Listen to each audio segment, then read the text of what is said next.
All right, so ladies and gents, this is the final series in the third round of Hidden Cup 5 qualifiers. And it's two teammates, two very similar style players, and two players who fall into that description of next generation, I would say, who have to go up against each other. We've got Margougou here in the blue, and then we have Mihai in the yellow. He is playing as a name called Kingslayer because he killed NBL's king in another qualifier. It's a whole story. But anyways, I respect it. Mihai from Romania. Now, this is a best of 5, and whoever loses this, they get a decent amount of cash, but they're out. They can't qualify for the main event. It's just not possible anymore. And so this is brutal, right? Especially if the series ends up going late. If this does end up being a 3-2, this is going to be a heartbreaker for somebody. But if you win here, you move into a best of 7 in the final round, and that would be up against Vinchester. We know that much now. I think Vinchester would be the favorite if we were to get there. But still, it's a best of 7 to possibly make it to the main event of Hidden Cup, which, I mean, I've spoken to Margougou a lot recently and a lot in person, and Margougou would love nothing more than to be one of those heroes in the main event. Now, if you were to lose to Vinchester, the nice thing about this is there is a backup best of 7 against other players who lose their best of 7. So I've mentioned second chance qualifier. I did just want to clarify again how that works. You get no second chance in the third round. You get a second chance if you make it to the fourth. Now, these players have just been pushing deer. This map is Quarry. I wouldn't say these are very Quarry-style players. It's a bit more closed. They're typically a bit more aggressive. And Margougou has Malay, which still has the best win rate of all civilizations so far in the qualifier. This is his very first pick as well, so it's pretty big for this series. And he is going for a barracks to maybe make militia. And then he sees that Mihai also has a barracks to go for militia. So they're going for very similar builds here. Now, I don't remember his name, but Fox is a new little esports team within Age of Empires. And they have some really good players. They've got Margougou, they've got Mihai, they have Sebastian, and I might actually be missing one, but those are like the 3 biggest names. Those people are all Dark as well. Yeah, so Dark is out now as of yesterday, but the other 3 I mentioned are still in, right, and could potentially all qualify. And it must be interacting a lot with his players, and he really wants to have these players be well trained, because he messaged me like 3 or 4 weeks ago asking for the maps if possible. He's like, I also could have my players play. You know, we could organize show matches. Like, he wants his players to be active and playing. Look at this. We have not 1, not 2, not 3, but 4 and soon to be 5 militia here for Margougou, which is incredibly rare. He will not be able to research Loom, guys, because he's spending all his gold on militia. And so now he has the militia count, and this is something you'd maybe associate with the Aztecs because they start with extra gold. But interesting decision here from Margougou, so he can guarantee that he wins this little militia war. And we'll see what ends up happening behind this. I think both players were going to think about feudal age, but now 5 militia from Margougou. And Mihai just kind of has to let him advance out across the map and be very careful he doesn't take a bad fight. But it is interesting. It's like, what can you really do with these militia? Well, you could go over here. So he's headed over there.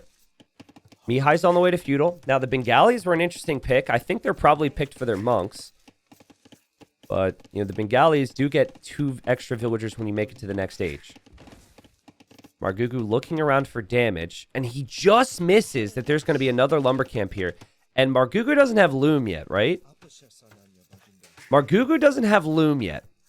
So if Mihai moves out and finds some real damage here, well, he finds anything to attack, he's going to kill those villagers very quickly. This villager needs to collect 10 gold for him to be able to research loom. And honestly, it feels kind of rough for Margougou just because he's ventured all this way. He's done nothing so far. Like, now he's at least going to go and attack the house and melt the house. But he should know that since it's so quiet that he should have some pressure coming over. He did wall this. He is going to head to his wood line. He is going to get loom. He is going to go to feudal. He's going to be in feudal age quickly, but he needs to get some walls down. Thankfully for him, he's going to have loom. might be able to fight this off with villagers otherwise.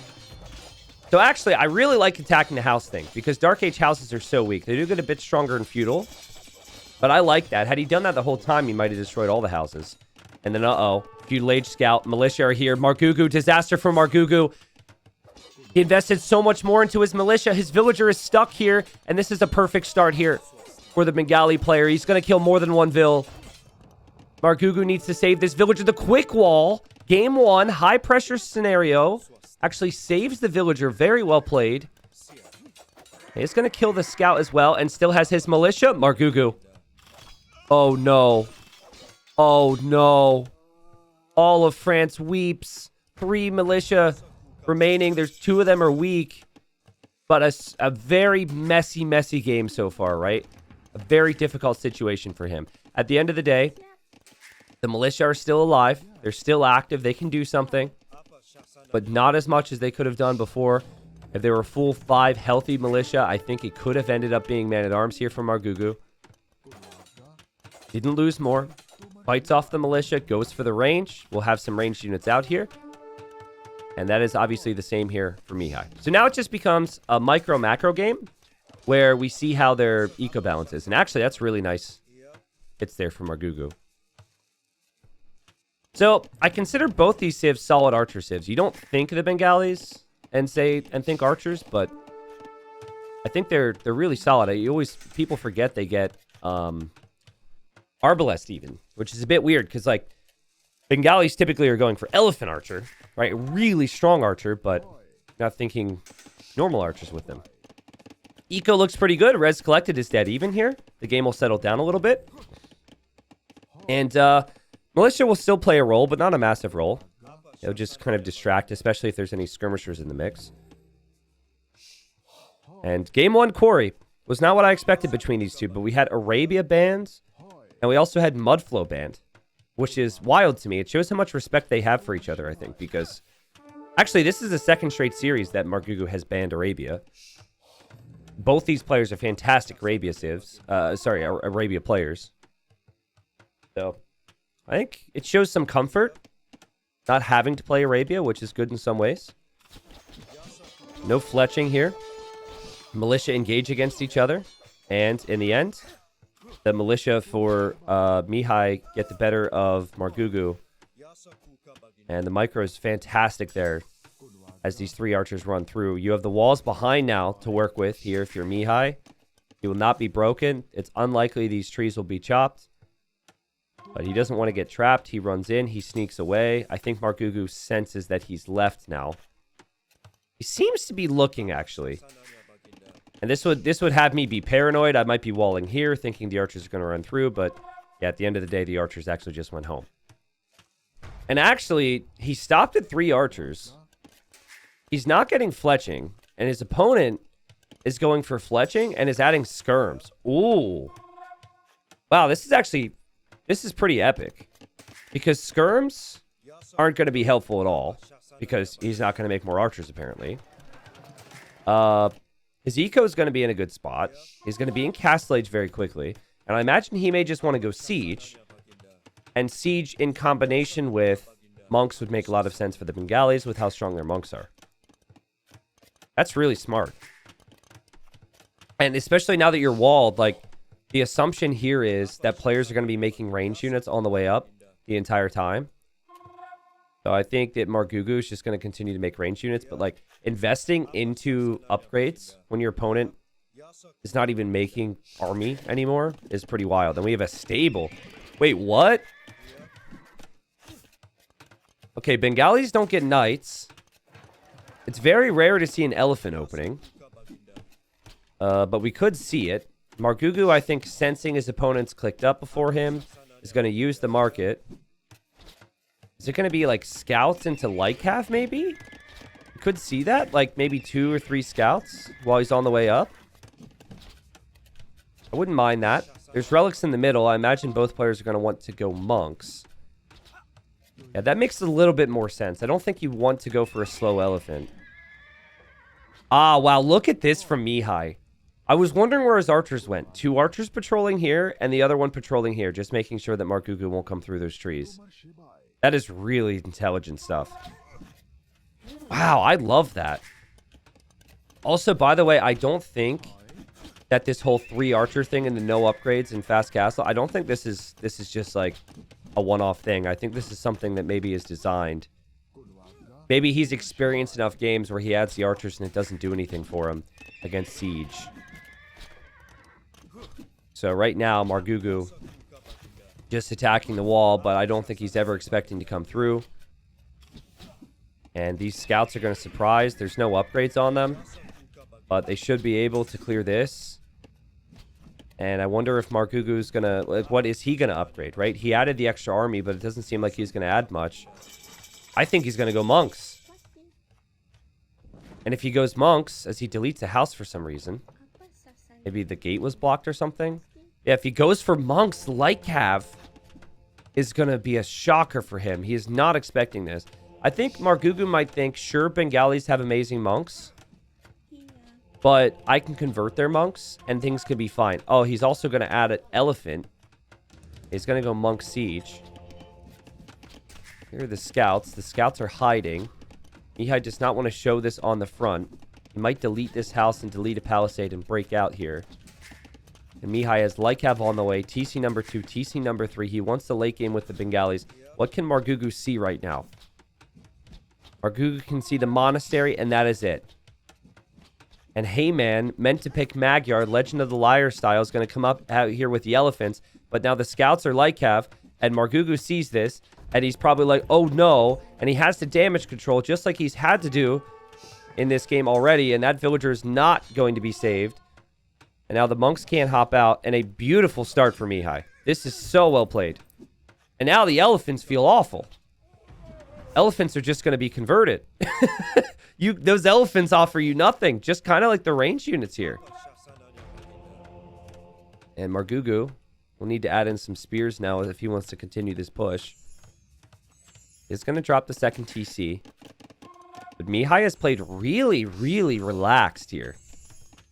Like this map is usually a map in an even game you would expect to go to Imp. We actually haven't seen many of those games, but players have had different strategies.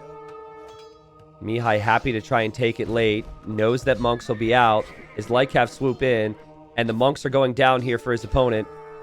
Very nice finds there. Meanwhile, we did have a nice snipe here from Margougou.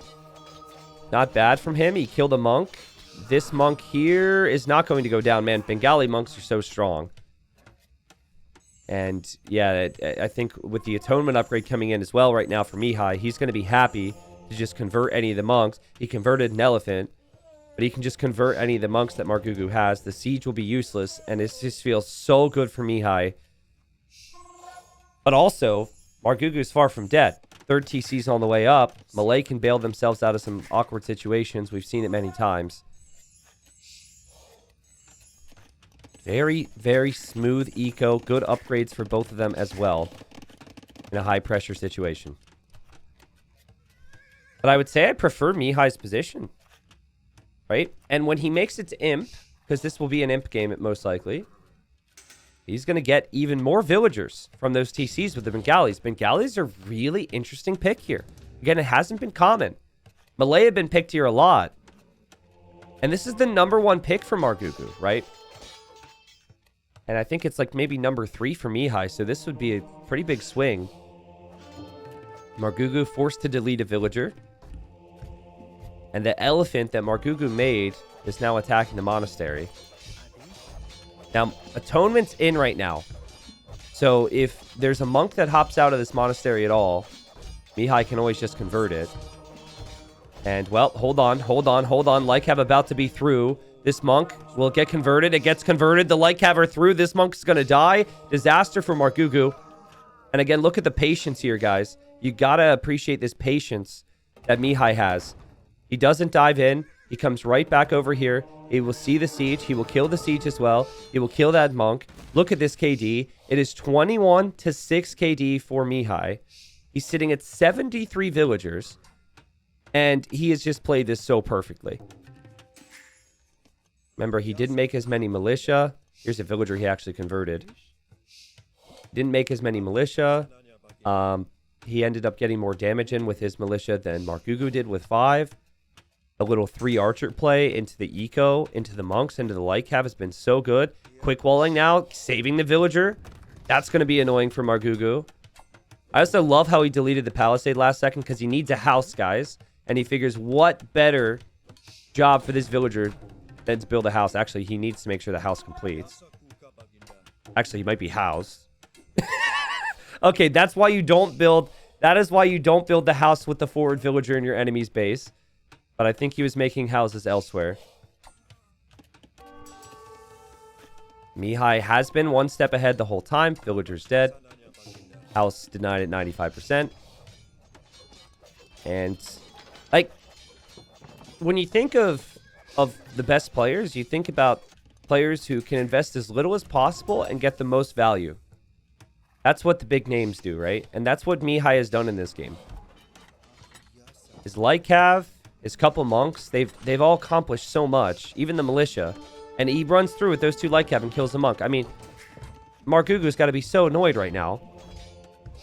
Also, I would love to see the redemption upgrade and just start converting these houses. Like, that could genuinely be very good. Convert the siege workshop too. Even the elephant that he ended up converting is still out here. This could actually be a converted light cav. It's 2 monks converting over a long period of time. 1 monk goes down, and then Mihai just deletes the light cav because he felt the same. Well, Margougou has enough for a castle. If he wants to place the castle, he can do it. We have Mihai on the way to Imp. He has 4 town centers. Now, he will get additional 2 villagers from each town center when he makes it to the next stage. So that's going to be +8. On top of the lead he already has. The relic count's somewhat similar. We do not have any stone for a castle right now for Mihai, though. So you won't have trebs right away. And this game will likely go late. When you think of their options... The Bengalis and their elephant archer and their monks. Feels like it's really hard for the melee to stop. But that would be if this is a fully teched game. There's plenty of stone and gold available. So, I mean, it can be a fully teched game, right? There's no question. Like, you don't really need the middle gold. With how much gold is available at home. Obviously, having the middle, though, does give you that gold, too. J-Dog says, just poor micro by Margougou. Got to call it out. I think there's a way that good micro can make solid micro look bad. And I wouldn't say that Margougou has had poor micro this game. He's got light cav on the field. The monks had the upgrades before him. I think it's just Mihai has been 1 step ahead. And it has been very awkward for Margougou because of that. But I wouldn't say that Margougou's had poor micro. And oh, God, he deletes all the houses. He doesn't want to give his opponent any houses. Also deleted the siege workshop. You know what I would do by mistake there? Oh, good. Now this house is going to be converted. I would just shift delete houses and accidentally delete my whole house wall on the side. And be like, no! That could be really awkward. Okay, both players have atonement. So they both will try and convert each other.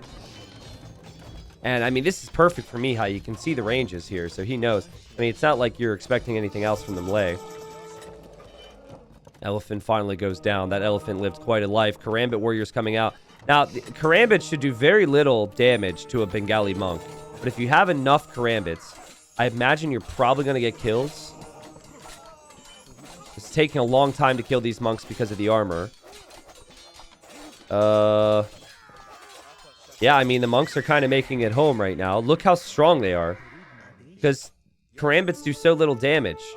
I'm pretty sure these monks might survive if they would just heal each other. They'd just sit there and heal, and you're going to out-heal the damage. Anyways, nice shot from Margougou. Quite a few Karambits coming out with his own monks. And he wants that map control. And he's in the Imperial Age now. Is behind an eco, but that is to be expected at this stage. Monk's still looking to get out of here, but there's no gate finished yet. So this could be problematic for these monks. And finally he kills one. But yeah, I think we know, guys, this is going to be a big imp battle here. We haven't had that many long quarry games. I think the main event will probably have long quarry games because the players are a bit more like Mihai, actually. I think they're going to be a bit more solid there. All the players who end up making it. But we've had a lot of YOLO games, which is what I like about this map. There's always that potential. I don't understand what this is. Can someone explain this to me? That has to be just a misclick from Margougou. I feel like he probably wanted to wall here. Maybe he feels like he can't because the archers are there? I don't know. Like over here as well, that archer's still guarding that. Monks and Karambit still moving forward, and Margougou might feel like he has to force the issue here. Because if it becomes elephant archers from Mihai, he knows it'll be a problem. And so he's got a Treb already. I'm noticing that Mihai has so much stone. Like, I remember on the way to Imp, he didn't have anything on stone, and then he put 24 on stone to compensate. But now he needs to send a lot more to gold. And we haven't seen a single elephant archer yet. And he could start to lose his castle here. Also, Margougou in the middle is going to mine this stone. Or, sorry, he's going to build a castle. He's going to mine this gold. And Mihai has 150 villagers and counting, but he just doesn't have army. And he's getting text first, right? He's getting a lot of text, but this is definitely maybe a bit of an overboom. Maybe he didn't expect this aggression to come in like this. But props to Margougou for bringing in all this army so quickly and just going immediately for the trebs, the bomber cannons, and not giving Mihai the time. The 156 villagers right now without the unique tech. The Bengalis do have a unique tech where they take up less... or where they have their eco takes up less population space. That's what it is. Finally, we see elephant archers. I mean, you need a big boom for fully upgraded elephant archers. Oh, and he already got elite elephant archer. Okay, that actually explains a lot more to me. I didn't realize he already got elite. So yeah, he pretty much just wanted to get the text first and foremost. It is interesting his blacksmith is being attacked, though. He does have another one. And there's the pikes upgrade, which makes the elephant archers attack faster.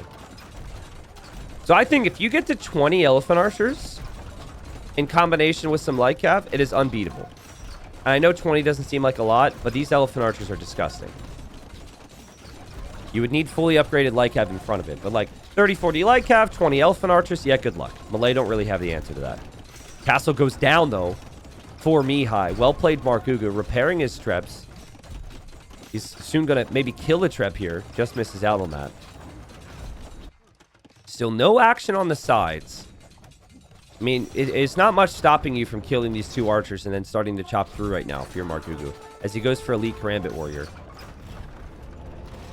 And he wants to dive. He knows what's back there, man. This won't surprise him when he sees the elephants. He's prepped for it. Good upgrades in his skirms. Could get one more and then they're fully upgraded. Karambit warriors, monks, and skirmishers. Lots of army now for Margougou, who's shown a real fighting spirit here. And Mihai has just waited. Like, maybe the approach from Mihai, maybe we thought it was, like, calculated before, where he was very passive. Maybe that's just going to be his approach here today compared to Margougou. Oh, God, I misclicked. Sorry. Karambits. They see the elephants. These elephants are fully upgraded. That is 8,000 HP of army. And the Karambit warriors are going to run through. I feel like they're missing squires. They seem awfully slow. There's not a lot of pep in their step. Well, Karambits are not going to be able to kill the elephants. That's for damn sure. And the light cav show up. And the light cav can push the bomber cannons. They've already cleared out the monks. These elephant archers are here. I don't know how you stop them unless you have more skirms. And Mihai, he waited. He lost 2 castles. But now can he push this? And does he just have the better army comp? 35 elite elephant archers with the Bengalis. And it's just, like, look at the value stat, guys. The value stat is how expensive these armies are, and then what percentage of it was spent on gold. And that's a lot of value. But usually, if you have more value, you have the stronger army, right? And we'll see if that ends up being the case. Certainly, cost effectiveness, long-term, is going to be there for Margougou, especially because he has the gold in the middle. And he's just going to make more monks. He's going to hope the skirms can eventually kill an elephant. And the Karambits, I guess they're just a distraction at this point. But there's no siege. Like, here's a real problem for Mihai. He doesn't have a ton of siege to push the middle right now. And losing the castles means he's exposed to some type of raids that the Karambits can never get through. Sure, the KD is amazing for him. But You know, I'm still very curious to see how this goes. I mean, you just can't kill these things.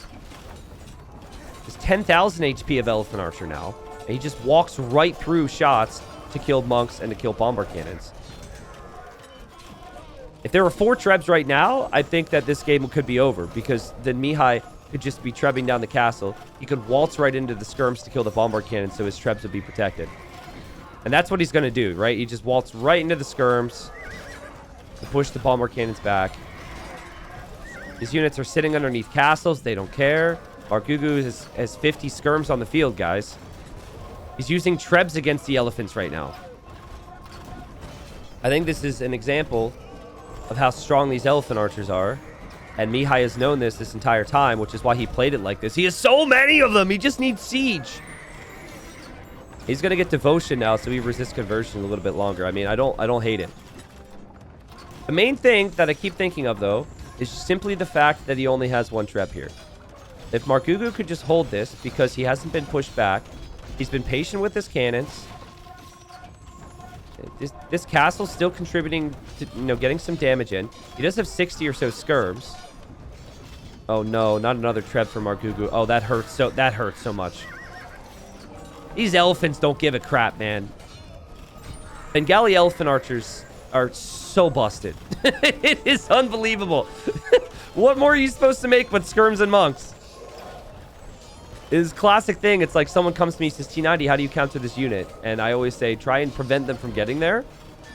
And that is what it is with Bengali elephant archers, man. Try and stop, you know, try and do damage to them early. And Mihai played in a way which made it so difficult for his opponent to ever do damage. And these skirmishers, I mean, there's a ton of them, but it's not enough to protect the castles. Especially if trebs keep coming here from Mihai. We've got the 2 trebs here, so this castle will go down. And yeah, then Lycav through the middle will be very strong. There's really like no other archer where you can just be comfortable standing next to this many skirmishers and still feel fine. Oh wow, he didn't even have, he canceled that upgrade. He doesn't even have the extra attack speed yet. Oh, it gets 20% worse for Margougou. I thought he researched that.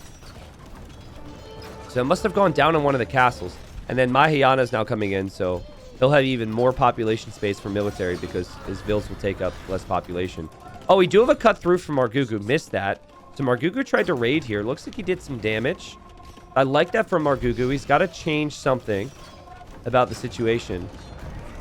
But he's made a lot of monks that have not gotten conversion. So a lot of his gold has gone down there. And his opponent's going to have gold in the middle. And that KD, man, 270 kills versus 112. Again, I think the crazy thing here, when you think about the draft for this series, is that Margougou picked Malay first. It was his very first pick. And do you guys remember what Mihai picked? Because I do. He picked Armenians. And I talked about it before the pick. I said Armenians was not banned. And Armenians on islands, a lot of players think are very strong. So if Mihai ends up looking dominant on islands, you might look back to this and say the fact that he was able to find an answer to the Malay also played a big role. 70 skirms from Margougou, still can't win. No, the elephants kill the skirms. They fire so much faster. They do more damage. Like, and you're doing a little bit of bonus damage, you little skirm, against a 300 HP unit. So yeah, congrats on your bonus damage, bro. Because the elephants have chonk. These trebs just need to come forward. There, this castle on the side for Margougou got treb down as well. And this is not winnable for Margougou. Even at 190 pop, it's just not. And there were moments in the game, faster to feudal is an option, faster to castle, faster to imp. But in the late game, with a crazy boom, which is what Mihai allowed himself to do in this game with some excellent play, I think this is just what happens in this matchup. We saw the same, like, Copenhagen at NAC, for those that watch that. We saw Malay and Bengalis there as well. It's just, Bengalis have one of the best late games on a closed map. I imagine Margougou does not want to resign because he's at 200 pop. Have you ever seen so many skirms, dude? Yeah, he doesn't want to call it. You know, maybe you always think that maybe there's a chance if you have the extra relic or something, which he does. Maybe if the Bengali player runs out of gold and can't make any more elephants, then it could actually be doable. Because he is killing the elephants, and he does have halves. This game will actually continue on for a bit longer. It feels inevitable at this point for me, but it's not over.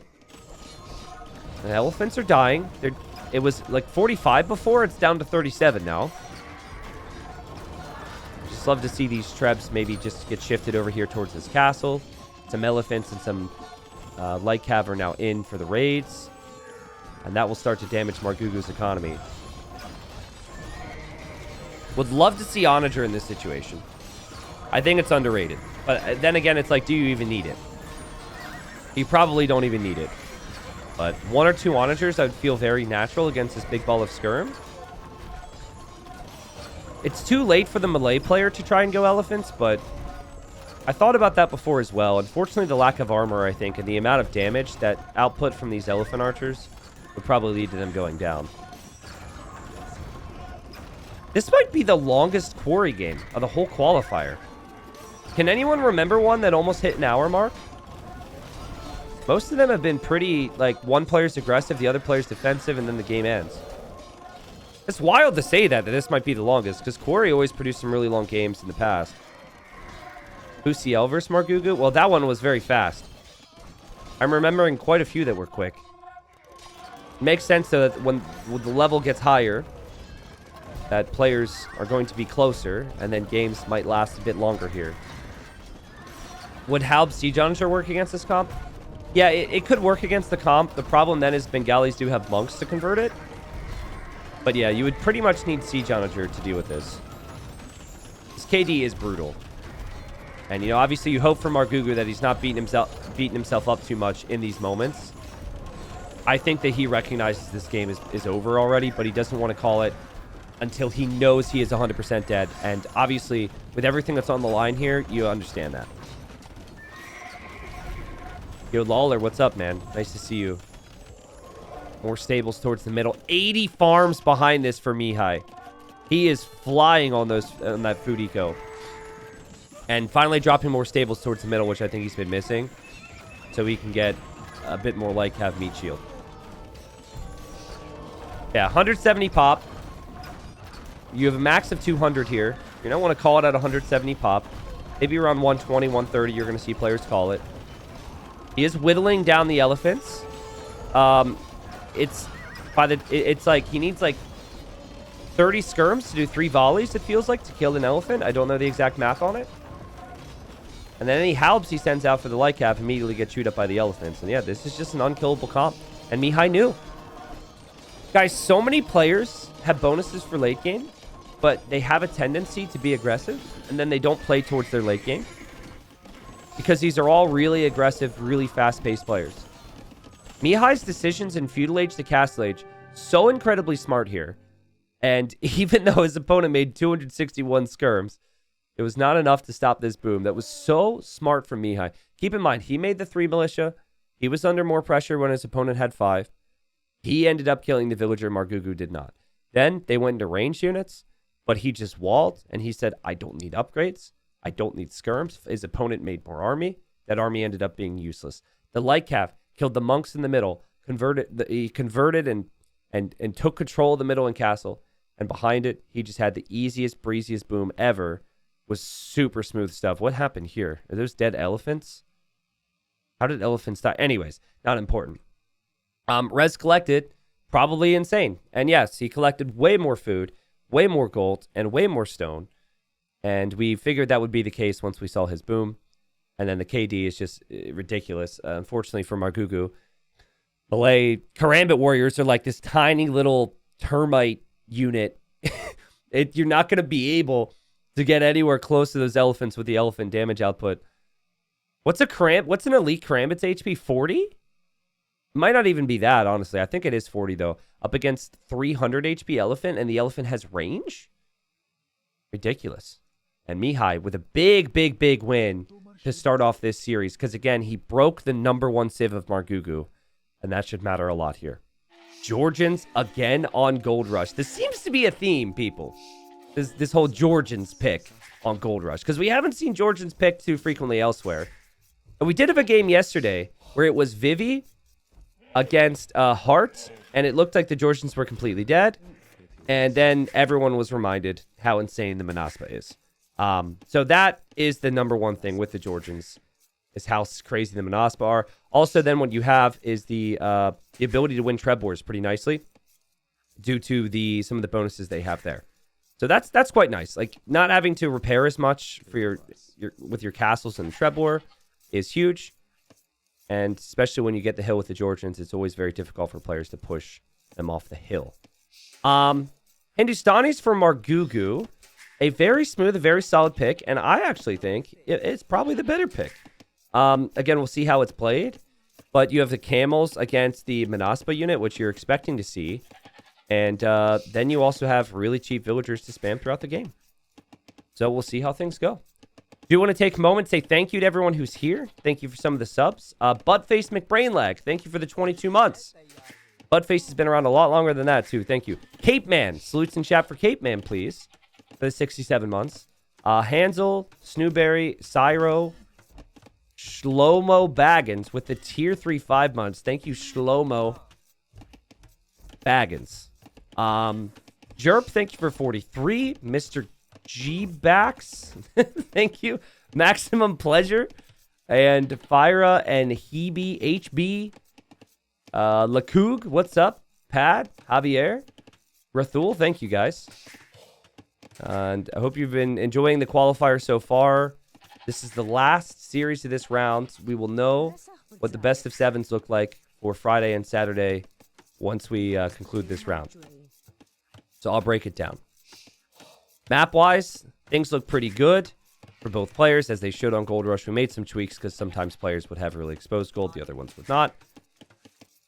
Maybe like more potential with the walls with this generation for Mihai, though, because he's going to have all of his stone and all of his gold in the back.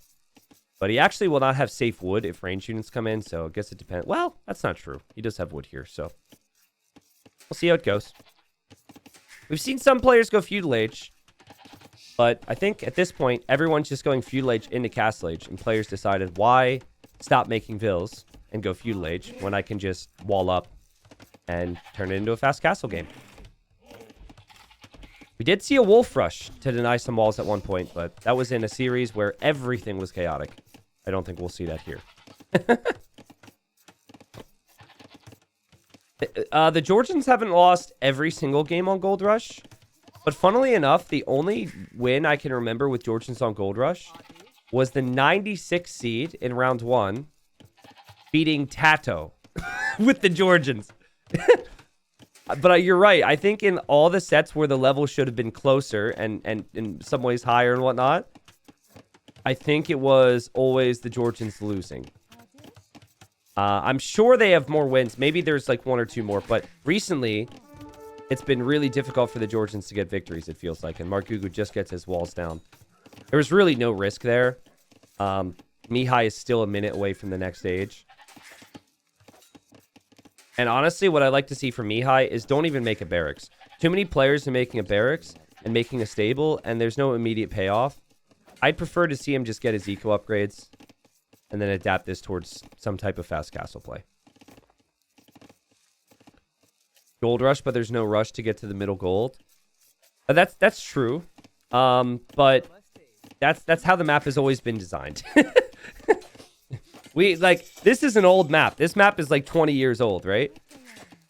The time that they are going to gold in 2024 is very much a rush compared to what they wanted to do back in the day, right?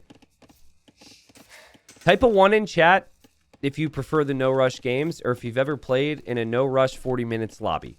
Okay? Consider this a no rush 20-minute game, you know?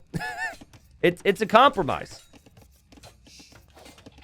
I remember, this still bothers me to this day. It was like 2014. I joined a no-rush 40-minute lobby, and the host rushed me. I mean, next-level trolling, I suppose, but I thought there was a code, right? I barely even played those lobbies. No rush 40 minutes. He put it in the title, and then he's in my base with scouts. And I could have kicked his ass, But I was trying to follow the rules, and I had no loom. It was so bad. Anyways, I think I still even remember his username, but I'm not gonna say it because I don't know if I remember it, and also that would be unfair to him. This was 9 years ago, but it left a mark. Man, I wish I had like some of these games saved, right? I wish I would save some stuff because, like, I remember there's actually a Loey the Legend cast recently on that note where we had a guy. It was an African clearing game. Some of the viewers here might remember this. So 1v1 African clearing. It's a nomad start, okay? And they're building their TCs, and the one guy goes, X your TC, like signal your TC. Where are you? And the other guy's like, you first. And so he goes, okay, and he signals, but he doesn't signal his own base, obviously, because he's not stupid. So he signals like over here with his relic is, okay? And then the other guy's like, oh, I have a really honorable opponent. And he signals his TC. And I was like, bro, you fell for it, you stupid. What are you doing? This is a tactic, right? It was so funny, right? And then, so now the guy who started the conversation knew where the opponent's TC was, which was funny. But then he goes, no army till 25 minutes, okay? And the other guy's like, okay. And the second he said that, I said to viewers here, as Margougou's being annoying attacking the mule cart, I said, oh, the guy who says he's not going to make army is 100% going to make army. And sure enough, he knew where the guy's TC was, so he's off to the side, building a sneak little base, making an army. And unfortunately, that never hit YouTube because that guy ended up being a massive jerk. He ruined it. Like, it was all fun. It was all so funny. And then it ended up being like, you know, being a jerk and being kind of... I didn't want to promote the type of player he was past that point. But that part to me was really funny. And it wasn't like rude or obnoxious or anything like that. But of course he had to ruin it. Of course he had to ruin it. Anyways, I hope you enjoyed story time. Fast castling here from Margougou. Did not add a barracks, did not add a stable. Which we've seen a lot. Players like to have map control and vision. I wonder if Kingslayer here will be tempted to go over to stone. Because with the mule cart, you can use that. You can just still chop wood here and still also take stone. You can find ways to be creative. The Georgian scouts will regenerate over time. So right now you can see the regen already just kicked in. It's very slow, but it is helpful. And TC number 2. And then Margougou will go for TC number 3 in a moment once he gets the wood. If he gets the wood, and I'm sure he will. Yeah, this wall, you guys might not know about this wall, okay? You guys, you're tempted to laugh about this wall, okay? But what this wall does is absolutely nothing. Yeah, I can't think of anything. This is Margougou just not really realizing that the edge of the map is there, and we've all been there, and he does know the edge of the map is there, but it doesn't do anything, so yeah. That's funny, though. Funny stuff. Thankfully, it wasn't, like, I've seen that be worse, where they invest a lot more. Thankfully, it was only, what, 8 palisade walls? But he needed to get his walls down. He was in a bit of a rush because he thought he was going to be attacked from his opponent. Cheap villagers for the Hindustanis now. Hindustanis feel very smooth. But Margougou doesn't have any scouts or any camels or anything. Now, I think that is not something that Mihai is aware of right now. He's going to check. He can only see the blacksmith on the front. He can't see the market. Actually, I think that's mind games from Margougou. Because he doesn't want to show the blacksmith market, which would tell his opponent what he's doing. So the blacksmith could always mean there's a stable back here somewhere. But obviously, at this point, like, you're not really seeing anything. But he is getting light cab, and you could argue light cab aren't worth it at all here. Like, that upgrade is not really that useful against nothing. Scout is actually still out there for Margougou. This is all he's got. And he's hoping to snipe some monks, I'm sure. And Margougou will have a nice villager lead. But obviously he doesn't have the map control. God, I cannot get over.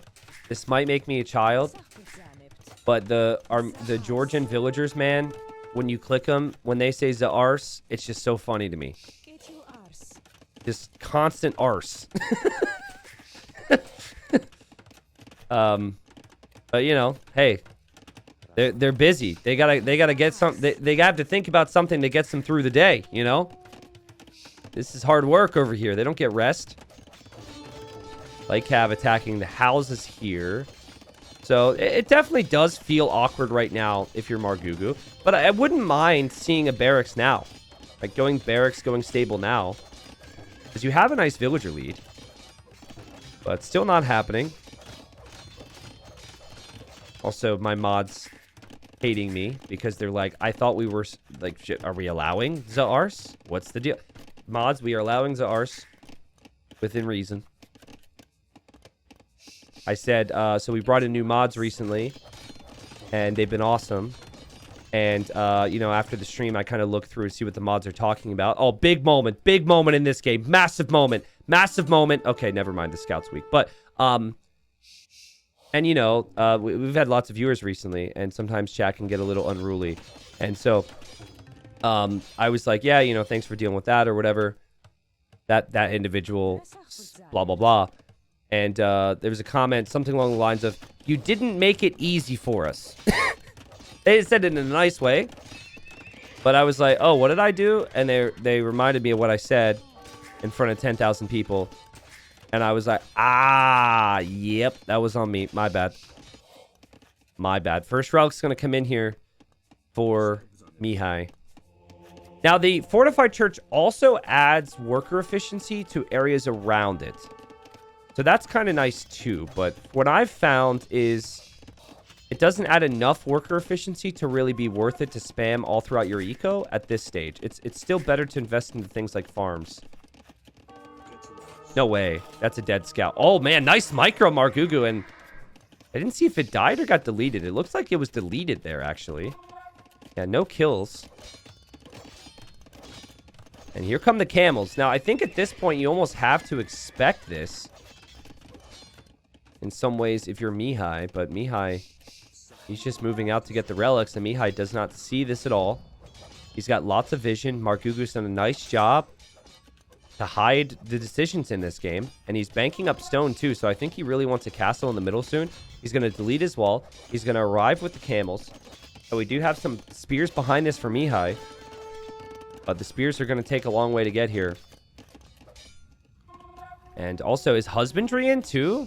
It feels like he has husbandry too. Wow, interesting. And I think Mihai just came to that conclusion too because he saw his Lycav getting hit. That's really smart, actually, to make sure you have husbandry so you can chase them down a bit more. And now we'll see TC number 4 on the gold for Margougou. So he lost the first game.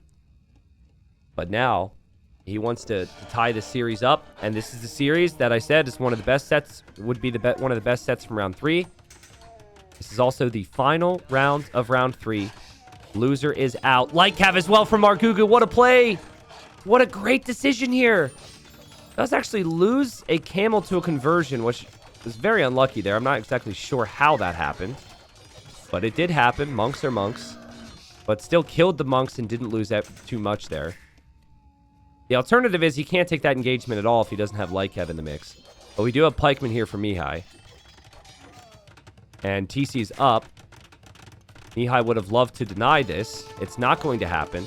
Castle will go up then for Margougou. I will say, though, bit of an invitation, maybe, for Mihai to build this castle in the middle. I think that's a big maybe, though, because there's still so much activity here from Margougou. Kills another monk. Beautiful. But yeah, do you want to be around the pikemen? Probably not here, if you're Margougou. Wouldn't actually mind a few ghoulems. A couple ghoulems out of this castle could help against the pikes, and then maybe he can build this next castle in the middle. Oh boy, here we go. Eco lead is still there for Margougou. Res collected, he's ahead. There goes the castle. This is what I meant. This is the position, especially if the Georgians get it. For bonuses, we will re-explain later. This could be a really strong position. This castle has to go up for Mihai, obviously. If this gets denied, this would be brutal for him, but his pikes have done a decent enough job. The ghoulems are doing better than the camels are. but it's not enough to deny this castle. It's going to be at like 70%. Maybe a villager or two goes down, but that's worth it to get this castle. And now, I think you've got to think about rushing to the Imperial Age if you are Margougou. Actually killed 3. It's going to kill 4. It's going to kill 5. What happened? Mihai, like, moved villagers away from building that for a second. But now Manaspa are on the way. And guess what? The camels have died. And Manaspa wrecked the golems. Yeah, it's not even close. This unit's insane. And we've seen situations where Manaspa beat pikemen and beat camel just because of how much damage they do. So... Margougou a little worried. Margougou using the market. Clicks up to imp with that TC, which should be fine. Love how much he has on gold here. I think that's really smart. And still no Imperial Age yet for Mihai, who has been behind in this game ever since he decided to go for the Feudal Age boom. And we'll see if it's worth it for him to continue to invest into the Manaspa now. He's looking for damage. I think... You know, it'd be interesting if he dropped the castle here. It took Margougou off of gold. I know Margougou can just take more gold, but yeah, Margougou's going to take that. I really liked that Margougou said imp before anything. He stopped producing camels and golems and villagers and used the market.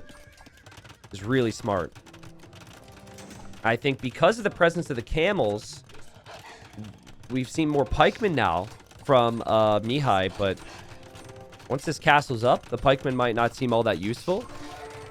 And the Hindustanis do have an answer for the pikemen as well, in the form of gunpowder. Yeah, both these guys recently joined the same team. There's a wolf attacking the Manaspa here.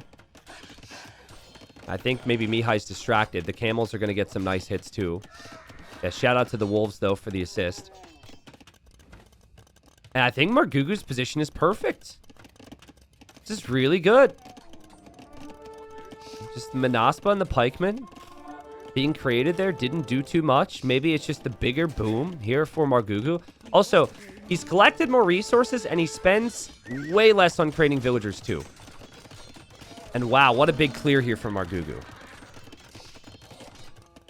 I think this is one that Margougou should take, right? I don't know if he's had a position quite this clear so far. He's in the Imperial Age before his opponent even clicks. He can get Trebs out of 2 castles. He has 16 camels on the field. There's no army for Mihai. This is just over, right?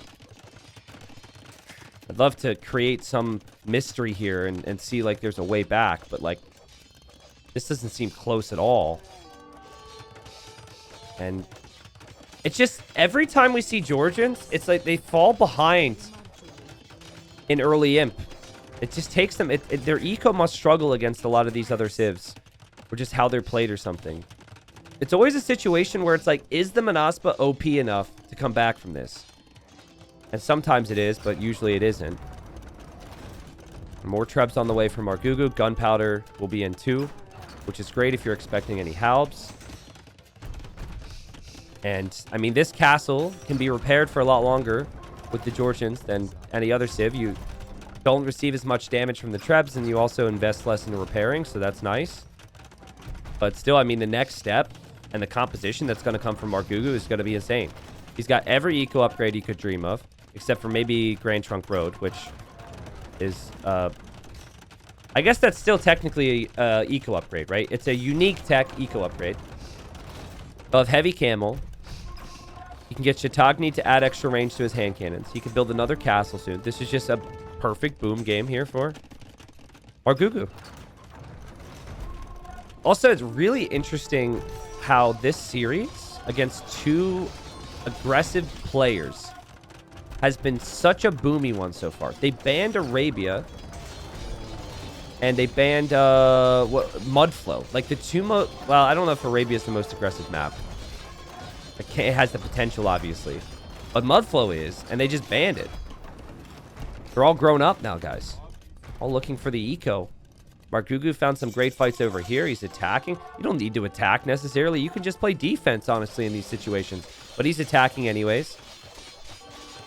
There's the Grand Trunk Road upgrade. Now, I'm going to assume he knows that's the gold mining one.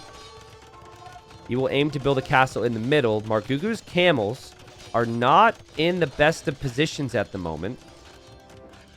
And so that castle will not go up. The Manaspa are going to feast for a bit. But they obviously need to run away once the camels come over. Over here, a lot of camels just died to pikes. So Margougou has to be careful that doesn't happen again. His opponent does have Halb now. And it's that Halb upgrade that he was really fearing before he has the gunpowder out here, right? Margougou takes another fight underneath the castle. But it's to maybe buy himself this position. Looks like this Treb is unpacked on top of the church there. It's a little disrespectful. Castle for Margougou is going to go up. Margougou doesn't have that much gunpowder, but he gets the castle up. He has enough Trebs where he can lose one or two and still be taking out this castle. And the gunpowder should be flowing in here. And there's not enough Manaspa out there for Mihai to really do anything about that. And yeah, it feels like everything towards the middle is going to go down for Mihai. And this is before we even see Imp Camel. This is before more upgrades come in for these camels. Like, these camels even get stronger, man. And just Castle Age onwards, just really hasn't been too much here. There is something that, there's something that comes to mind. I think there was that point where Margougou came out with the camels. I wonder what would have happened if we saw, like, a forward-ville, some pike play just to hold this area. Maybe then Margougou can't so freely TC that area. It just seems so easy for Margougou to just boom. 2 stable camels. There's no real resistance to it. But then again, it's like some civs are just so good at being able to do... they pick their plan and their plan's going to break anything. And maybe that's what it was here. I don't know. It'll be a close series, 1-1. The games themselves have not actually been the closest. It feels like almost like a tennis match where the person with the serve is dominating so far. A Manaspa there will not be enough. And it just feels like this one's kind of over right now. Maybe one big go. This is the same thing that happened when Margougou was on the other side. Margougou didn't want to call it when his population was high. So maybe like one big attempt here. Margougou's stonewalling the map! If we see stone walls on Gold Rush in the Hidden Cup 5 main event, Margougou confirmed. This is Z-Wall here. He's taking no risks. In a game where he's fully controlling it, he knows he might be vulnerable on the sides, and he does not want to be raided there. I love that, dude. I think that is so smart. More players need to do that. You've got the gold. So, I mean, you can just buy stone. But yeah, this, again, I mean, the castle positions are just so good. He's got castles everywhere. 2 castles stack at home. 1 in the middle. 1 on the front. I mean, hey, depending on how long it takes for Mihai to give it up, we might actually have this whole map stonewalled here soon. Should be pretty impressive. Mihai going Halbs and Mihai going Hussar into hand cannon camel. And on a normal map, you say, well, the hand cannon camel is double gold comp. So that's tricky. Oh, God, we got sneak vills over here. Margougou has spotted it. Not happy. This is why we wall. Margougou will stop that. But yeah, on this map, it's pretty doable to go for the double gold composition. It's not that expensive when you have the Grand Trunk Road upgrade either. You're bringing in gold. Is that an additional 10% faster or is it 20? I actually always forget.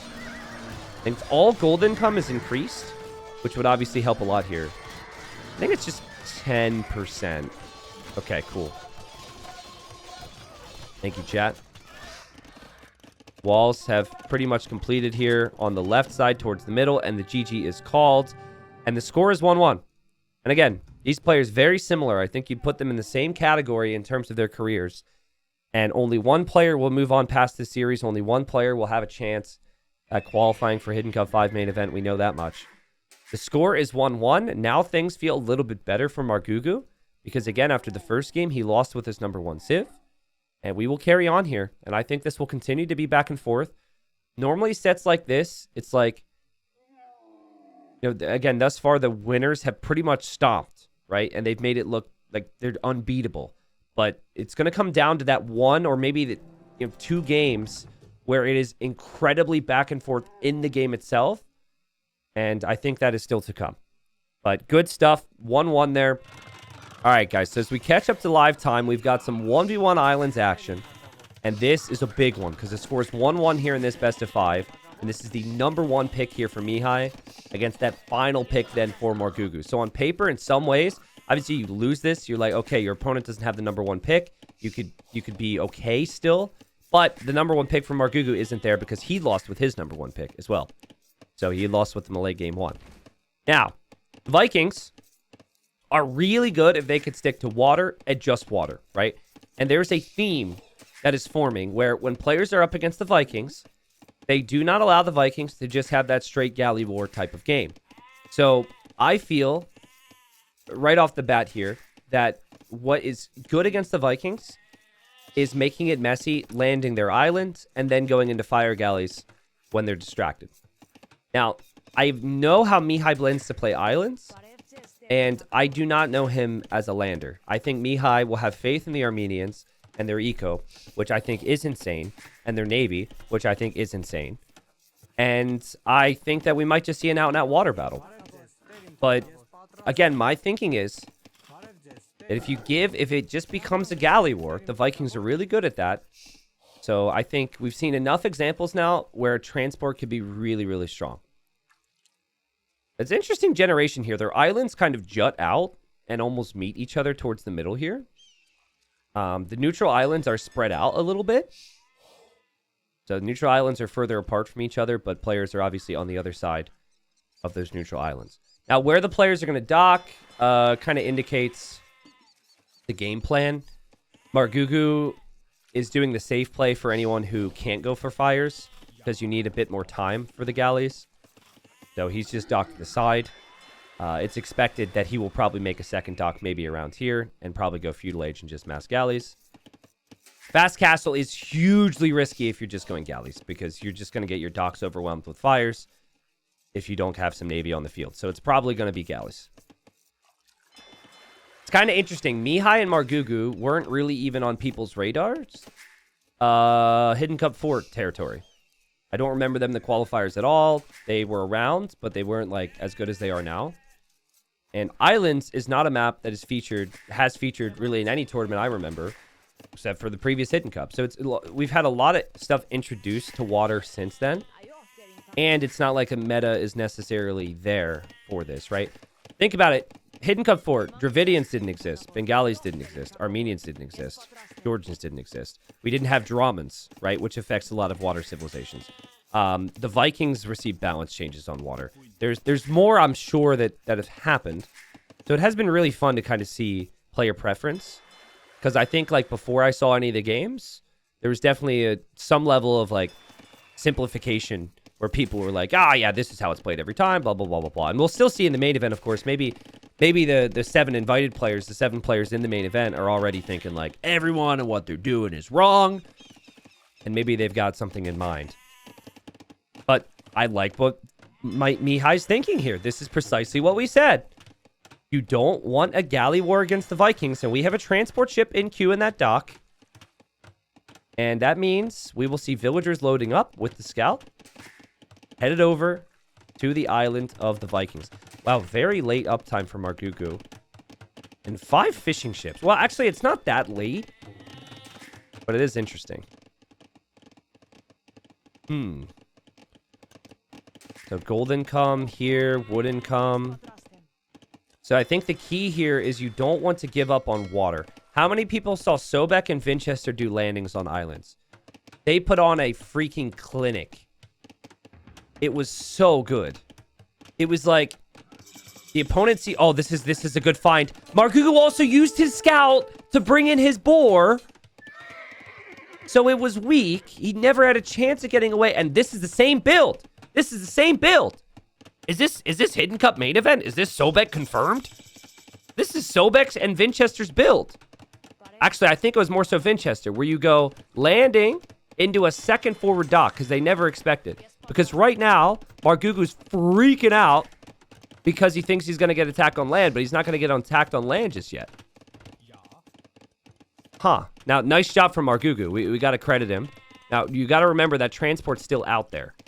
So that oh, God. Yeah, nope, right out of there. Where are you going, buddy? Make a decision here, okay? Sometimes you just have to commit. You really went through... Oh, God. Oh, but is Margougou blocking it? Margougou is blocking the transport ship with fishing ships. He will not let it escape, and it looks silly. And it's funny, but it's actually really important because this transport ship is needed to transport some of those things around the wall. Oh, man. Mihai went the wrong way, and his transport ship is going to go down. Beautiful play there from Margougou. That's huge. So now this wall is so much more effective than what I thought it was going to be because part of this is having that transport ship around and being able to transport around the backside. Now, we still have the threat of the fire galleys. And those fire galleys now know where the fish are located. But yeah, maybe that was a bit of a brain fart. Obviously, you're in the dark on things. So you do have to go off of game sense and maybe just got it wrong. To me, it felt quite natural to have gone the other way, but obviously it wasn't. Well, actually, this makes life easier for Margougou now because he doesn't have to be immediately worried about this. And he doesn't have to go for, like, range units right away. But there is a tower here for Mihai, and there are archers on the way. A nice micro so far from Margougou. I really liked how Margougou blocked there and knew how important that transport ship was. Fire galleys are going to be more effective when the galley player is distracted. And the distractions are starting to add up a little bit over here. Also love, so we have I think people who watch this later in video form will appreciate this. We have channel points, right? You can make bets on who wins and who loses each game. I have no rewards for it. There's no use for the currency. You get nothing from it because I haven't added rewards. And people are freaking out about it. That's all I'm seeing half the chat talk about right now. These fire galleys dive in here. Really nice find. And this is what we said about the galleys. It's so awkward to get that mass up. And when you have other things happening, you're going to be distracted. You're going to be broken in some way, shape, or form. Well played so far here from Mihai. But yeah, it is funny to me how people... it's just if a mod doesn't do it, how excited people get. So behind this, the fishing ships have still been working for both players. The only eco kill was, I think, one of the fishing ships that ended up going down for Margougou. They now have the same amount. We have another transport ship being made. And I wonder if Margougou is thinking that's even a possibility at this point. It's very rare to see a second transport made. But notice how scared Margougou is. He won't move out to go kill any fish. Because if he leaves, he's going to get hit. He seems quite torn on what to do at the moment. I do like the way he's house walling here. He actually is house walling in a way where he's expecting an additional landing. Really smart. I think maybe even 2 galleys are going this way. Just in case. It got really quiet here for a second, right? I think he's looking. Oh, God. Can he get here in time? He doesn't have as much in defense, but he's microing well. Again, so awkward to be the galley player. Transport! How far is it gonna go? Awkward. Okay, well, all right, so Margougou sees this. And these units are not getting back home anytime soon. They probably dreamt of home for the last 3 years. But now they must come to terms with the reality that they are probably stuck here forever. Oh, God. Oh, God. Their wives are coming. Oh, man. I mean, if you're going to be stuck on an island, you might as well bring your family. What is this? So the vills are on the way. And no stone for another tower here for Mihai. So I don't know exactly what these villas are going to accomplish. Well, such a good job from Margougou to defend from this, honestly. It's been really impressive. And also, the wall behind, this circular wall, was so smart. And it's so unorthodox. This is not something... Like, if you come in here, guys, and you think Islands is a ding, ding, ding water fest, you're never going to do this. You're never going to think about it this way. Clearly, in some of the practice sessions or some of the things that they've seen, they knew the additional transport could actually be a possibility, could actually be a play. And now he's going to be on those way to Castle Age, and he's still got decent ship count, which is like no joke. Because if he can upgrade these ships, he could do so much more in defense on land, and eventually, take out these docks and whatnot too. But I mean, this is a wild game. Res collected is higher for Mihai. He is running full circle around the island. Look at this. That's hilarious. And the occasional fire is going to kill some galleys, and that, again, is just to reinforce it. That's the problem. When you get landed, you're not going to be able to micro your galleys effectively because you have so many other things to worry about. Wow, these villagers just took a little walk. So let's talk a little bit more about what Mihai could do better here. The big thing is Castle Age. So, he's got farms. Obviously, it's naturally building up the food. But he needs to get to Castle. And if he can get to Castle, then it's even more difficult for Margougou. But I think right now, if Margougou can get War Galley and can get Bodkin and can just patrol the seas, he can start to take down some docks and take down these ships. Oh, God, we actually had some units break through here. And Margougou just had to go for some crazy damage control. What? It's Scald Edition. Like, I mean, this could have been so much worse for Margougou. I would be so utterly and completely dead. It's not even close. Okay, tower there is a perfect move. Do we see the ship upgrades? Do we see Bodkin? Do we see War Galley? Oh, man. Oh, man. Oh, man. The scouts are here. Oh, man. This aggression's insane. That's not a lot of skirms from Margougou. He needs a quick wall over here. He's going to go Siege Workshop it. Okay, Siege Workshops it. Scouts are on patrol everywhere. Here go the ships. The ships are encountering the starting dock for Mihai for the first time here because he's been so paranoid about his fish, and he's also going to make some longboats behind. He lost his fish, and I actually think, obviously, that's not good for Margougou. You want your fishing ships, but I think it actually helps him because now he can freely leave his docks. He was so scared to do that. He drops TC number 2. He still has gold. He still has wood. He still has ships. Where are these galleys going? Did he... Well, he's maybe thinking there's fishing ships. Guys, he doesn't know his opponent's fishing on his island. That's what Mihai's been doing. Mihai fished off this dock, and Mihai Fish is fishing off of this dock, and this dude's looping the whole way around like, damn, I gotta kill his fish right now. But the fish are coming from within inside the house. Oh, man. It's so smart. It's a really, really good play. And it's bad for Margougou too because he doesn't expect any ship production from these docks. And it is also not even what you expect. It is so much more difficult to defend your own docks if the production is coming from a closer production point. Right? Like, typically, it's like the docks are going to be on Mihai's island. And if the docks are on Mihai's island, then it takes a longer time to get there. Anyways, fishing ships have just sailed off. I mean, the fishing ships are not really that important anymore. Margougou finds the dock. And what a fun game, guys. What a fun game. The siege is out for Margougou. He can start to push down this tower. Remember, Vikings get that wheelbarrow and now handcart upgrade for free. Their eco is really solid. And mass galleys is what they want. So, I mean, this dock could have gone down so much earlier. We have another transport being made. This is transport number 3 for Mihai inside of this dock now. I don't know if we'll be able to use that. But he is making knights. He is still here. I'm sure he would love to run through again. And he is right on top of a stone and a gold, which is the value of the transport. You're denying opponents resources. But there's 13 longboats out there. And I think here, this dock can stay up because we're going to have some fires pop out soon. But this dock will likely go down.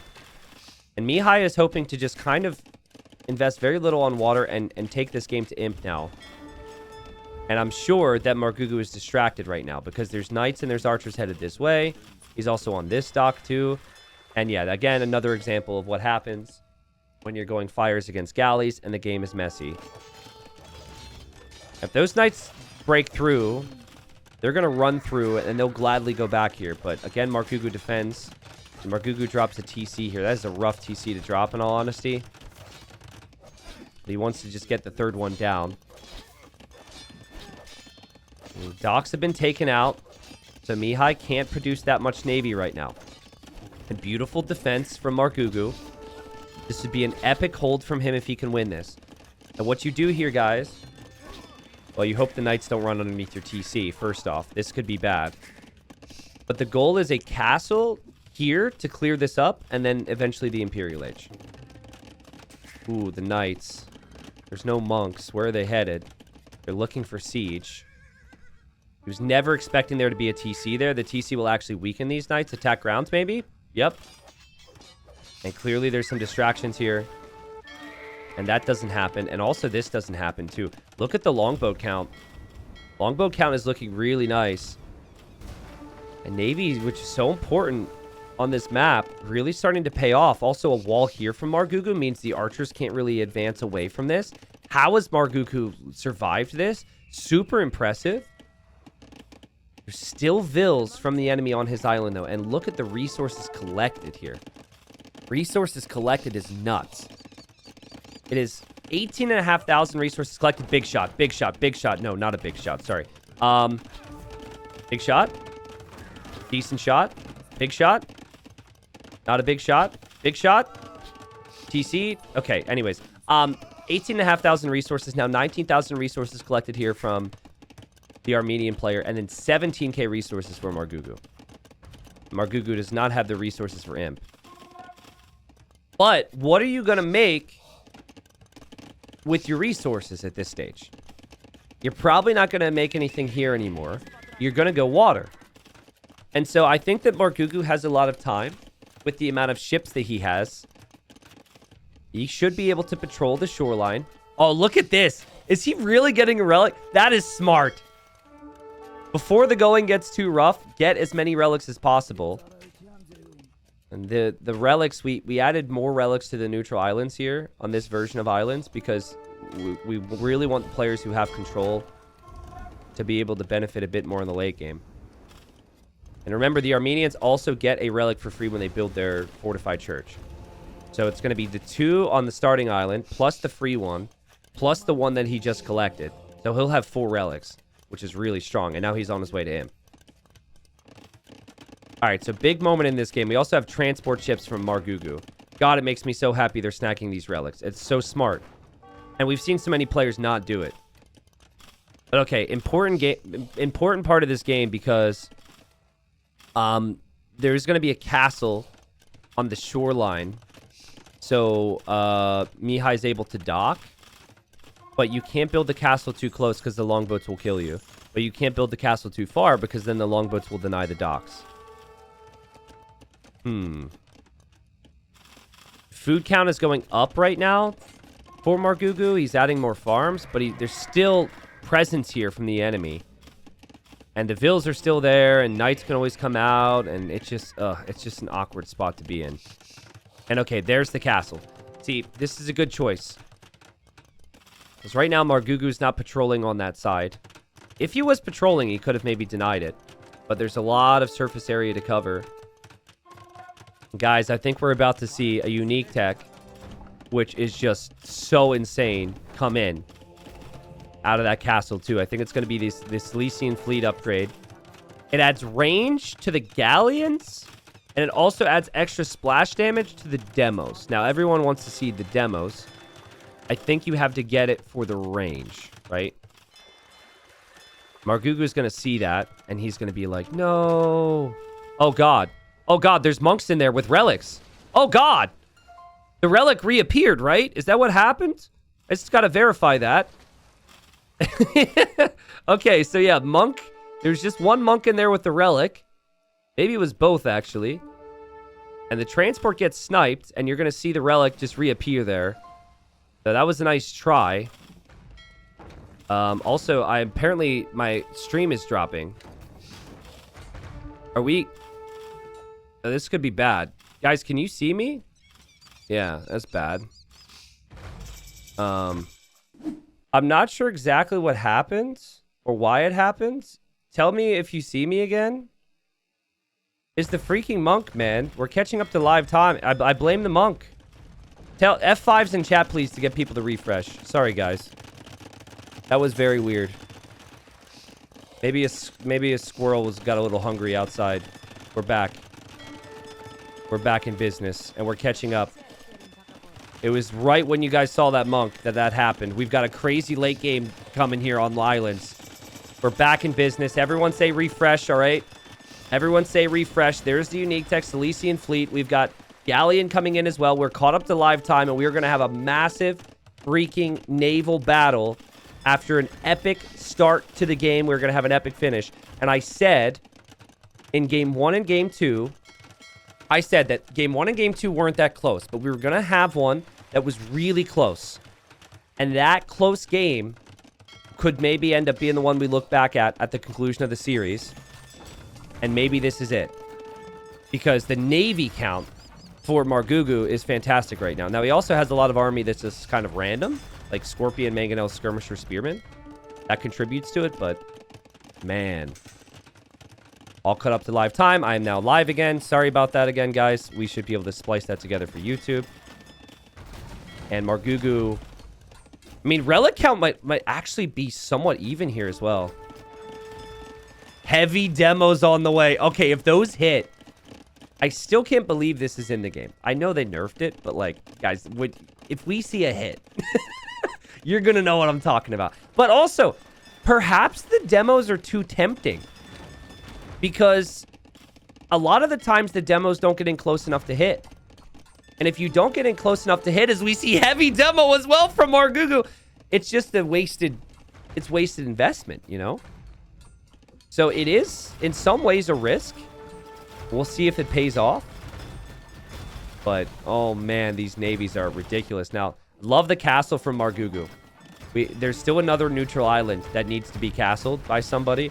Love that castle. I don't like this fight from Margougou. He doesn't seem to realize. And maybe he was looking at this fight over here. We've got crazy galleon numbers. But yes, this castle already contributing and holding. Am I crazy, or is there's no chemistry right now for Margougou? He has no chemistry. Oof. That extra attack would be super helpful. And guys, we've got Dramans on the way. So I said that, like, it was interesting. I talked about it earlier, right? About how the last time we had islands, there were no Dramans, right? Like, Armenians didn't exist. Draman as a unit didn't exist. And Dramans are really strong, and they only belong to a couple civilizations, and this is the real use of it. We've got heavy demos. We've got galleons. We've got Dramans. And Margougou, guys, does not have chemistry. Needs that upgrade. He is going to build a castle here, however. But this castle may go down shortly. It's a massive galleon force with extra attack. Like, it should be... They're very focused. It should be in some ways obvious. Because you don't see the fire. And oh my god, oh my god, oh my god, oh my god, oh my god. Okay, there's more demos. Okay, they're trading demos. What you don't want if you're Mihai is to lose all of your demos to one demo. Demos go in! Can they connect? They connect, and that's insane, dude. That is just insane, and it's totally worth the investment now. The galleons disappear from Margougou, and the Dramans behind are raining down hellfire on this castle. And yeah, what are you going to do? You got to back away. You have to back away when you see those demos. And now... like, we're seeing why people have banned the Armenians a lot, and they don't want to play this in the earlier rounds because their late-game navy is just ridiculous. Look at the res collected right now, by the way. I just want to point that out. Mihai's eco has been fantastic here. 200 pop for Mihai. He immediately loads up into a transport. Villagers are coming with their mule carts. They both transports have brought a mule cart. And he'll take the stone and take the gold for himself. And chemistry's just now going to complete for Margougou. And we even have heated shot right now. A tech you rarely see in competitive Age of Empires, but it's a good one. if you've got castles. Your castles and towers will do more damage against ships with that upgrade. Navy count is actually still quite nice for Margougou. The problem is his docks. This is game-changing. He's trying to get his mass up, but all of his docks are here. And so you still have to produce, because if you don't produce, you're behind. But now you're producing, and you're split up and cut off from the rest of your force. And he has to make more docks over here. Obviously, this is going to take some time, and I wouldn't mind to see, like, the Dramans come over here, just take the relics. How long is it going to take Mihai to come over here with villagers and build a monastery? Try and get these relics out of here. All 5 relics for Margougou gone. That's brutal. Margougou actually landing with some berserks and a monk. Okay. We'll see. I don't think it'll accomplish that much, but I like the energy. Look at that wood eco right now for Mihai. Now, Mihai has had the eco lead the entire game ever since the transport. And he just, I think, back to my point before, he didn't want to give the Vikings the type of game that they want, which is a straight galley fest. And by the way, you need to get Bogsvigar. Wait, does Bogsvigar affect just the longboats or the galleons, guys? I think it just affects the longboats. Never mind. But that is a tech that the Vikings can get that applies to their ships, but I think it only applies to the longboats, which we're not seeing. Or on water, obviously. It obviously affects the Arbalest as well. So cool, man. We saw Draman, heavy demo, the unique tech. He was very patient with the landing. I mean, it all started with the landing, but it's impressive. More demos coming in! More demos coming in! Boom! Oh, man. That actually, honestly, wasn't too bad for Margougou, because he used his one demo to kill like 15 ships there. It could have been way worse, is the way I should say it. But this is still looking quite bad. The thing is, guys, look at the Dramans. The Dramans also do lots of damage against ships, too. And Mihai actually used cannon galleons against ships as well. So these are all recent changes. Cannon galleons used to never be good against ships. It was just buildings. Dramans, though, are the ideal because they have more spread on their shots. These Dramans have 18 kills and probably weakened a lot of ships as well. And they're also still really good against castle. Okay, so now the wood is gone. The wood is disappearing from the island, so villagers are going to have to find jobs. But, you know, having some control over Margougou's island is obviously really strong here if you're the Kingslayer. And what a fun game. What a fun game. Really cool that we got to see the late game, kind of that fun build-up here on islands. But again, I just have to remind everybody that it's all how it started. The transport was so good, right? And it's like, even though Margougou did a great job at swatting away some of the attacks, Margougou had to work so freaking hard. He built a little circular island wall on his own island. Like, if you have to wall like this does not feel great. And remember that instance where he tried to go kill the fish? The fish were on the opponent's island. It was so sneaky. It was so smart. And it was so well played from Mihai. And even at this stage, like, he has control, right? He has control on water. He has control on land. He is going to get to make the decisions on how this game goes. And then as you go along, still with the res collected very high, behind this, he is free booming. He's untouched at home, whereas Margougou is constantly being harassed. So there's obviously some level to it. I do think the Armenian eco, the efficiency of their wood and their gold eco is insane for islands, plus their late game navy. So I do think there's some level of, you know, some people, especially with it being his first pick, will say Armenians may be OP. But I don't think you could say Armenians OP in this instance without giving massive credit to how Mihai played it and took advantage of every bonus and was so patient the whole way through. That is a very, very good game. And I gotta love that. And that is now the second straight time I have seen someone go landing against Vikings. I think it is really smart, and I think people need to do it more. We saw the Dravidians do it as well in a previous round. So, yeah, 66k res collected there from Mihai. And we move on Margougou could be knocked out if he does not get 2 wins in a row now. It's here. All right, so Margougou playing as the Byzantines against the Franks. Ooh, a fun matchup here. And ladies and gents, we've got slopes. And this is the map that Margougou needs a little bit of momentum on here. I think after looking at the draft, he saw Huns and he saw Franks as potential picks for Mihai. And Byzantines tend to face up quite nicely against those civs in the event that this game goes to the mid-game and is even. Now, Margougou will also understand the Franks quite well because he is French. So perhaps this is poor strategy for Mihai to choose the Franks against the Frenchmen. What was he thinking? But no, realistically, I have memories flooding back of Mihai using the Franks against the Saracens in a previous round.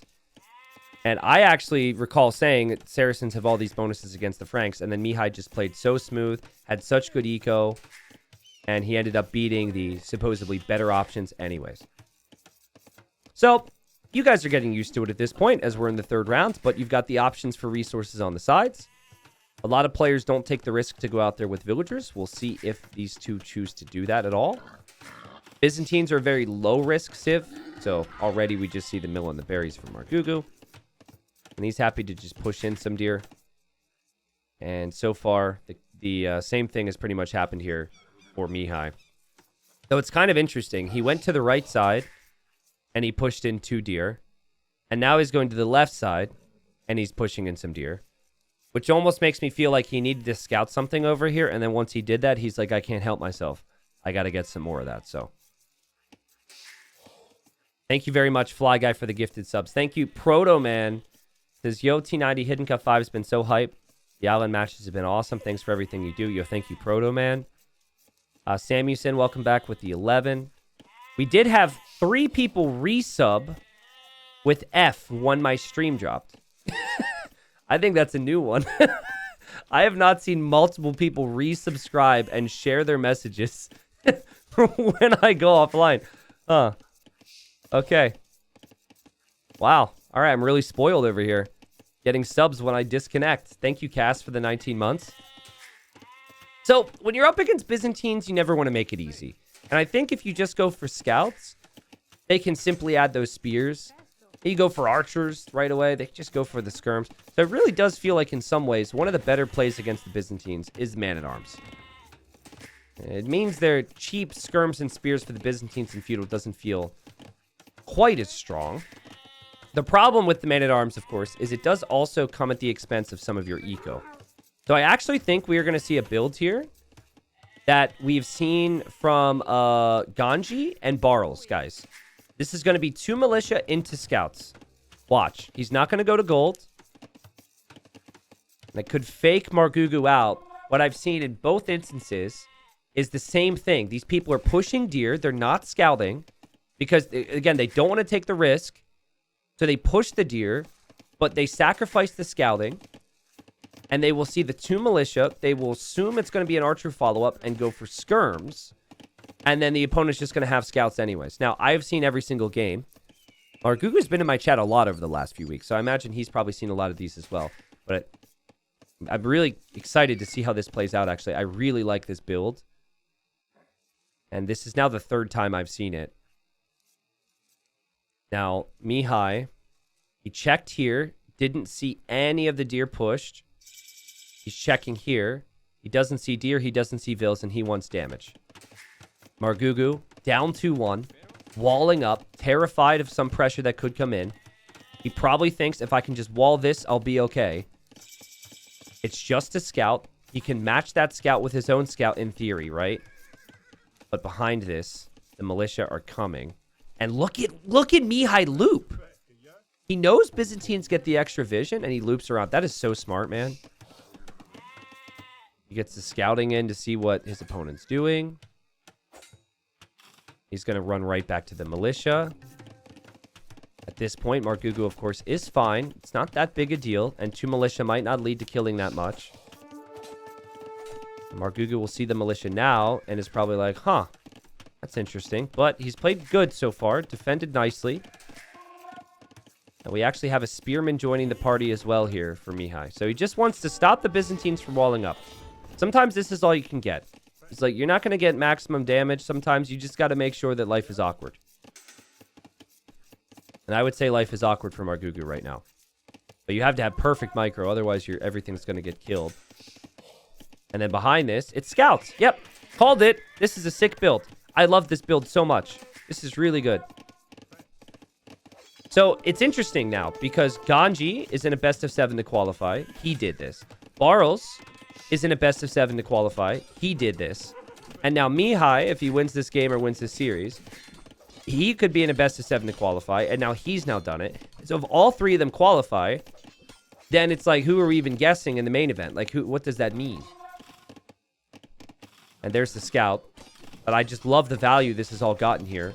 The starting scout for Margougou went down, and Margougou is really feeling some pressure right now. You will feel, you have no scouting, right? The score is massive for the opponent. You know that's scouting, but still, it doesn't feel great to be behind by 300 score. You're not applying any pressure.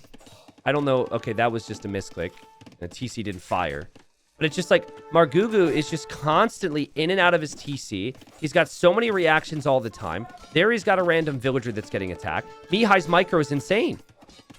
His micro has actually been unbelievable here. This scout is still alive. What a talent, man. What a nerd. Now, okay, we jinxed him again. I love how he's... Okay, well, it's been great up until that point. Finally, he shows he's human.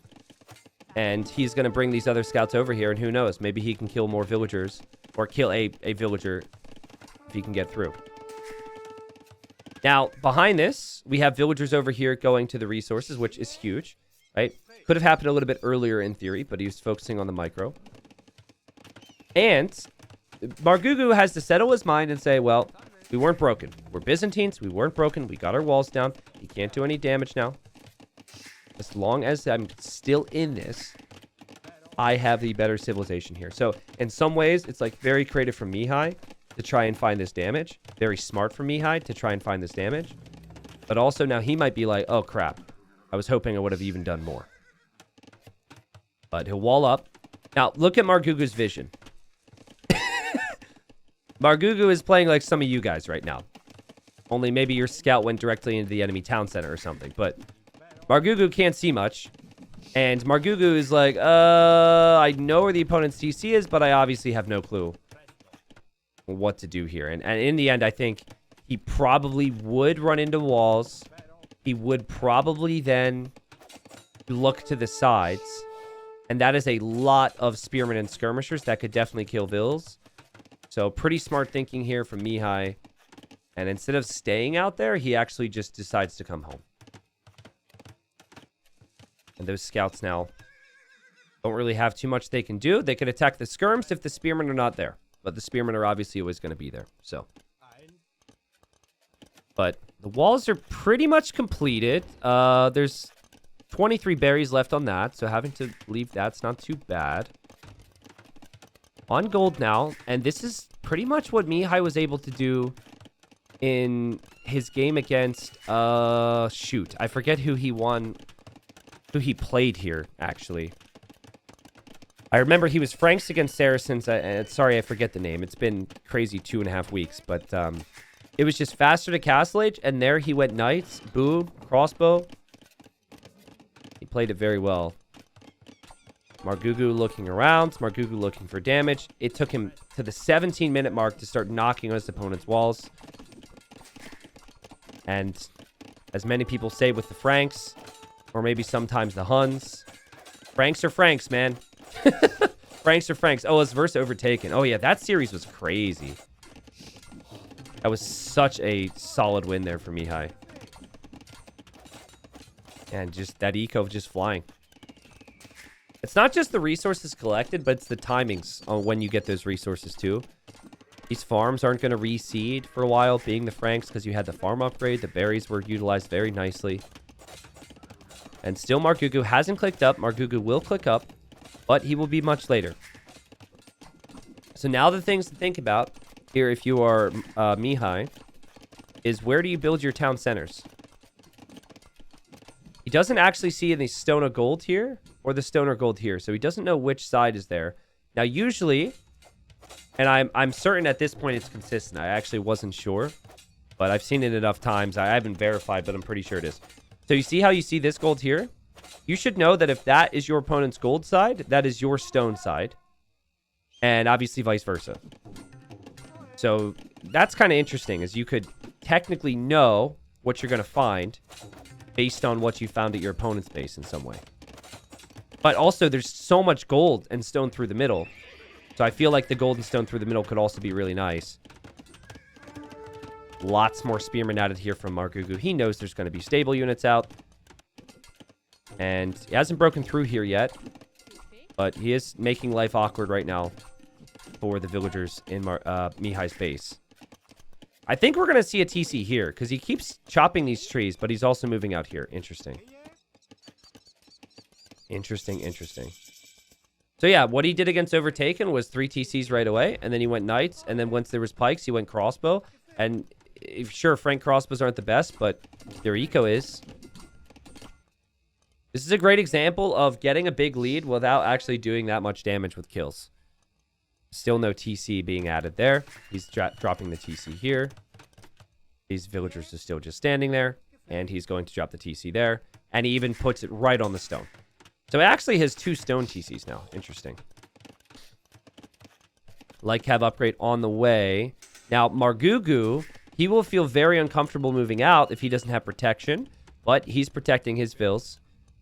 I've seen some players TC here so they can still take this food in Castle Age. Yeah, that's interesting. That's really interesting to see that difference in approach. And then he also drops the 3rd TC. So it's going to be Monks, Light Cav, Knights for Mihai. He's going to heal up these 2 Light Cav here. Really smart. Really patient play, too. Like, you don't have to play this patient when you're a player this good. You can be aggressive, but I think it's the respect that he has for Margougou.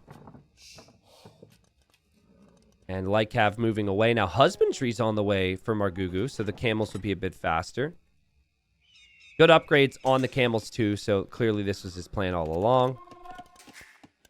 It feels like going into Pikes with your Cav and your Monks would make sense here for Mihai. But, I mean, it's a close game. And it's a game that Margougou has to win. If Margougou loses this, he is not qualifying for Hidden Cup. Kind of torn in some ways, too.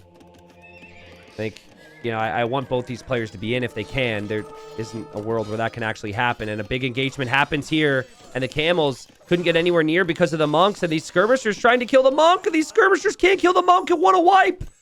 What a clean. The skirms are all dead. Actually, he doesn't even kill it. Okay, well, he wasn't killing it. I thought he was going to convert it. And we've said this before about, like, knights against spears, right? If it's not pikemen, those knights and cav could take the fight, and then any damage they took just immediately being healed up. Listen to that. That's so good and so clean here from Mihai. But still there's camels. Still there's camels, and camels is a big reason why I think those units were thrown away there. Is Margougou's focused more so on the camels than anything. So it's not too bad. Clearly doesn't care too much about spearmen, but I don't think he knew the TC was there. His camels are now over here. Now, the problem with camels is you can't really kill villagers with them that easily. And now Mihai sees that Margougou is over here. And so both players kind of have an idea. These knights need to get away, otherwise they'll go down. He must be distracted at home right now. I think he is. He's distracted there. And so he loses a knight.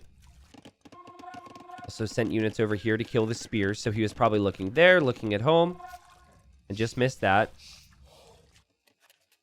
Monks here for Mihai now. And Margougou still moving away. Well played. Margougou's eco looking really nice. Res collected's actually ahead for him here. And Franks, their monks are not great long-term. Their cav in this matchup's not great long-term. I think this feels like the time where maybe you consider pikes. Adding a second barracks, mixing in some spears against the camels. Or I think you go for a crazy boom, like a 4 or 5 TC boom, and hope you get this ridiculous eco lead. Look at this, by the way. One light cav on patrol over here. Looking around, thinking about the side areas, but not thinking about that relic. That is a patrol, right? I don't think he's paying attention. Yeah, so that's going to be a relic collected then for Margougou. Guys, what is cross game 5? Oh, man, it is, isn't it?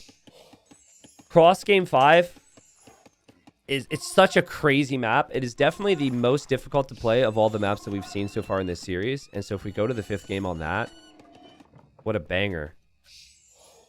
Love the light cav activity from the Romanian here, and that's going to be a dead monk. Well played. More light cav coming in. That's going to be a dead monk. Well played. More light cav moving in. That monk might survive. And that's why the light cav run away. Over here, though, we did have a light cav attacking randomly. Distracting. But right now, this has not been noticed. There's a villager kill. Not bad. And over here, knights and camels pushing this away.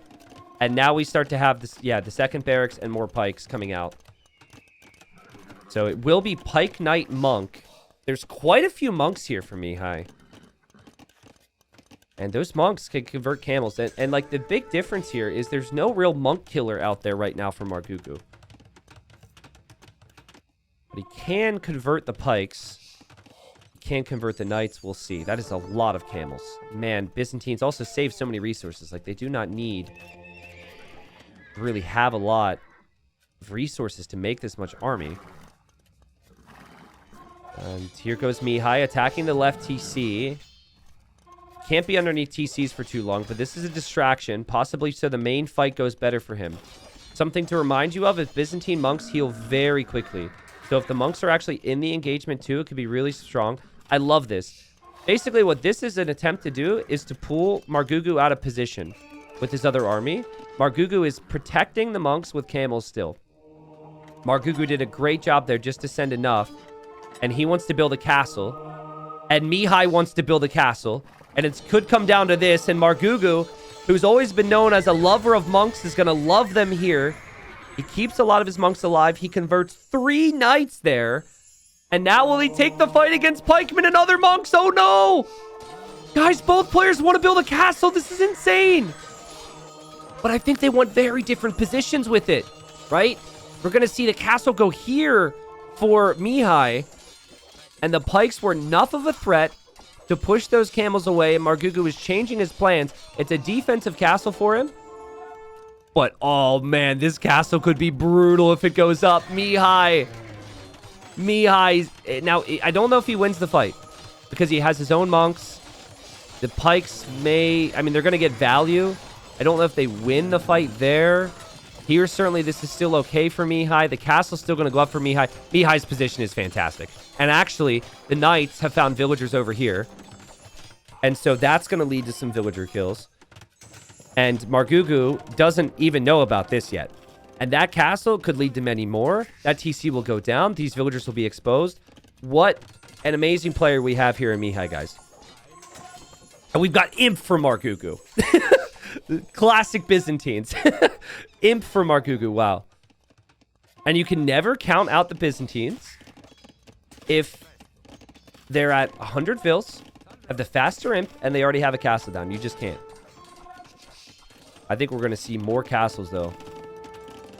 I think a big thing that I think we're already seeing from Mihai that I'd like for him to continue to do is control this right-hand side. Because it's very awkward for Margougou on the left now. And so if he can just keep that up, this could be so good. Their 2 camels were deleted by Margougou. He doesn't want to donate any more army over to Mihai. But man, how are you supposed to engage when there's monks next to those pikemen? That is such a smart unit comp. So much for camels being good here with Byzantines. Not if there's monks next to the pikes and monks next to the knights at all times. We still have more knight production. We still have more pike production. It's all in castle age here from Mihai. And Margougou, I feel like he wants a castle over here so we can treb this down. Which is fine. If you could just build a castle here, it is great for the long term. And then you can obviously make trebs out of it to take that castle out. He also is going to clean this up. Margougou's not dead yet. Margougou's still in this. But what a stressful time at his base right now. Oh, man, this has been spotted. This has been spotted. I said yet. I said yet. He's not dead yet. He could be if this castle doesn't go up. And how does he engage against this? he has to engage with camels, but the pikes should come in. Honestly, normally being underneath the TC is not great. I think you just do it here. I think you just keep this castle. You keep this foundation. Guard it as much as possible. Even if you lose all this army, it's worth it. Because this castle just needs to stay up for as long as possible. A great find. Great thing to notice here from Mihai. He's probably wondering, I mean, he's had full control. He's probably wondering, what will Margougou do here? Margougou has now lost 26 vills. He still cannot complete this castle because of all the knights and all the pikes. And we have Imp on the way for Mihai behind this. You can kind of see it on the minimap. He's building up buildings everywhere. And he kills most of the camels here. But this castle will complete for Margougou. Finally, he's going to be able to complete this. My goodness. It's ridiculous. So, okay, what do you do as the Franks, guys? What do you make? Can you outlast the Byzantines here? A Treb's going to be on the way. This castle will go down. You can't justify more knights because of, you know, the camels. I think going Halb is still really good because of the camels. That's a no-brainer. Maybe you go, like, Halb hand cannon, and then you use Light Cav to raid. Because you can win this game off map control as long as the Byzantines don't get more castles up in the middle. You can control this. Yeah, see, like, that's his thinking. He's got the left. Obviously, he'll prepare to lose some of this, but if you control the right, it actually becomes more about positioning than army comp almost in some ways. I would love to see throwing axemen. I think they are far too slow. I don't think that would be a good play here. But I think where you attack is more important than what you attack with at this stage. And that is exactly what Mihai is prepping for. Look at his stone income. Notice Margougou doesn't have any stone income. He can't take this, and he can't freely take this because of how things have gone. So, but also Margougou at 120 vills, getting pikemen now. I mean, in this game, has access to all resources but stone. Will get access to more gold. But look at the castle stack here from Mihai towards the middle. He's going to lose a castle and still have 4 of them. Oh my goodness. And he's going to go Halb Cavalier. So it's just the same thinking. Is I can just have this combo that you cannot deal with. The problem there is it dies to full Byzantine Halb. But then you have the Axemen. Then I actually like Axemen out of the castles. Wow. I could see it. That's the stable you research Cavalier in, dude. That's the... Oh my god. Quick walls it. Wow. Dude, guys, think about Mihai in the main event. Picks yellow. Quick walls like that. Super solid overall. I mean, we also have, like, Vinchester likes to pick yellow sometimes. I think it's going to be so funny if in the first round of Hidden Cup main event, we have got, like, 4 people picking yellow in separate sets. There's going to be so much bluffing, dude. Everyone's going to say Viper after the first series, and then they're going to see the second series, and someone else is quick walling in yellow, and they're going to be like, Paladin? Paladin? What? I mean, this is just crazy. His economy's insane. It's so good. Oh, man. And he just needs to wait for that upgrade, get his numbers with his halves, and maybe he can take this fight. But that is such an investment. Will it pay off? He's got 50 on gold right now, Mihai. Preparing his castle here. Also, I love how Mihai always gets so many upgrades. Like, his units are always fully upgraded. And it's something you kind of expect, right? Yeah, obviously T90 players are going to get their upgrades. But it's not easy. So it's actually more often than not, you're going to see situations where players are missing some. Like, a good example of that right now is Margougou. The Halbs go in here on the front. Does not want to engage right now. And he takes out a trap. He defends and holds this hill. And this gives him the time for Paladin. Still, though, that is a lot of Halbs. Oh my god, he drops a castle right next to this? He's insane. It's pretty bold when you know there's still 2 Trebs out there, but that's a lot of villagers building the castle, and a castle there could be helpful. So he can push this Byzantine castle. If he pushes this castle, this might be over for Margougou. He's very exposed on the sides. He cannot be exposed through the middle as well. Can Margougou do this, guys? Margougou's at 200 pop. Just pure army comp at this point. He's got crossbows. He's got halbs. There's paladin now. But do you want to be using all your gold against halbs and against camels here? Is that what you need? Is that what you want? If you're the Franks, I think you have to do it. These are the strongest units that Mihai has available. So that's why he's doing this. But he's losing his castle. His Trebs might need to back up. This is very cost-effective trade for Margougou. Paladin is Paladin, as we say. 192 HP on these. They are shredding the halbs still. The Trebs are still firing, even though the castle's gone down. And the castle for Margougou could go down soon as well. The army count for Mihai still insane. He's going to raid with Paladins from the side as he's still crashing the middle. And if he can just get Paladins to these two Trebs, he could keep pestering away at this castle. We've got more halbs from Margougou. He's got 30 in queue. But there's 30 Paladins on the field. There's 30 Paladins on the screen. And Mihai's going to drop another castle. And that castle will cut off a lot of the halb production. And it might send him into the best of 7 decider to qualify for Hidden Cup. Margougou's played so well today. He picked Byzantines because he thinks this is a crazy matchup for the Byzantines. But Margougou, he just doesn't have what it takes to beat Mihai here. Mihai is so well-rounded. He showed it in how he played in some of the other maps. Both closed, both water, now open. And he's also fighting with the Civ disadvantage, and you wouldn't even know about it because of how crazy his economy is. He's got Paladins back here. Margougou can't see. Margougou's probably stunned right now. And obviously, Margougou's going to play on until he knows he's dead. He had such high hopes to qualify for this. I talked to him in person about it, so I'm gutted for him. But also at the same time, I don't think Margougou can look at this and say that Mihai doesn't deserve it. Mihai played phenomenal this series. So smart. And it's like he was patient when he needed to be. He played with crazy eco when he needed to be. And then he made it messy when he needed to. And I think that Islands game was a perfect example of that. Beautiful game.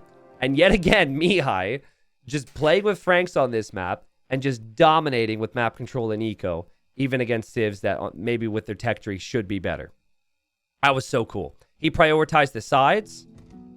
He prioritized, like, guys, he took the resources on the sides. He then denied resources on the sides. He dropped a castle on the side. And then he went straight mid. Like, he used all aspects of the map, both in his own eco and his castle positions. It was super good to see that from Mihai. And so Mihai moves on. That's the end of round 3. Mihai will have to beat Vinchester next, which will be very tricky for him, but I think should be a very close series because of how good Mihai's playing. There's the res collected, and that's why he was able to do that. Look at the food, the gold, the stone. Oh, man.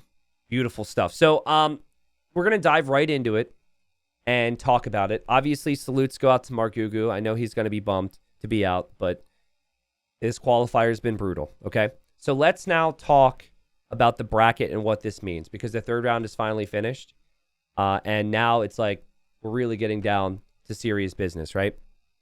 So we're going to look at the bracket now. For Mihai, he'll be up against Vinch, but let's actually start at the very top, and let's talk about the round that's upcoming as a whole, okay?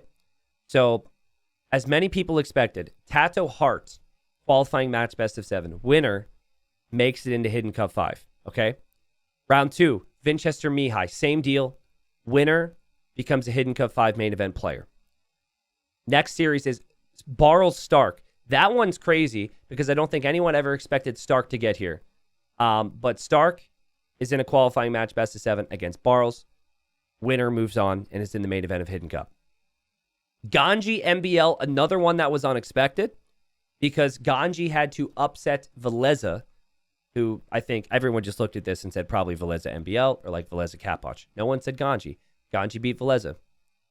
So that will be Sweden versus Norway there in that best of 7. That should be insane. The next one is Sito. Thank you for the raid, Sito. He just raided me. Salutes to Sito. Sito played like a beast yesterday against Classic Pro. And Sito will be the favorite against Sobek, but Sobek is not used to being is probably very used to being the underdog because he was against Miguel and he was against Valis. Would make it into Hidden Cup. That'd be quite a story. And then the final group is Sebastian, who has not lost a game yet, against another Frenchman, Babarum, who was not expected to get past the second round when he beat Nikov. He was then, in many ways, not expected to get past the third round when he beat Kingston. And he is going to be up against Sebastian. Now, if you lose the best of sevens, there will be 6 losers. Those losers, they go up against other losers. It feels weird to say loser. Loser. You're such a loser. The losers, guys, they go up against each other. And there's 3 more qualifying spots, all right? And this is how that breaks down. So, it is loser of bracket 1 against loser of bracket 6, loser of bracket 5 versus 2, loser of bracket 4 versus 3, right? So, you've got, like, let's just say the favorites, in my mind, win, okay? So, then it would be, like, Babarum against Hart here. Winner of that series moves on and still qualifies for Hidden Cup. Then you would have Sobek. So again, like Sato wins. Then Sobek would be up against, who is that? Let's say Mihai. Sobek Mihai, second chance qualifier. And then 4 versus 3. Sorry to move all around. That would be like Ganji against Stark then in the second chance qualifier. So that's how it plays out. So in total, we'll have 9 people qualifying from the bracket. It's just we have the 6 group winners, and then we have the 3 people who play the little second chance best of sevens to get in. So we'll have 9 people who have qualified. Already it's confirmed so many people who are going to be in Hidden Cup main event will have never played in one before. And then these 9 people are joining the people who are already in the main event, which is 7. And just to rattle off those names in case you don't have them memorized, we've got Viper, we've got Hera, we've got Leary, we've got Yo, ACCM, Jordan, and Doubt. Those 7, okay? So, also, if you don't end up qualifying, so there's going to be 3 people, I suppose, of who's remaining who don't end up making it. Those people get like $650, which is hopefully going to help soften the blow. Let me double check on that. 633. Margougou would have got 375. All these players getting 375 because they've lost in this round. And then obviously we paid out, guys, a ton of people $150 even for just making it to the second round, which is unique. Has never happened before to this level, which I think is important to the scene. Okay?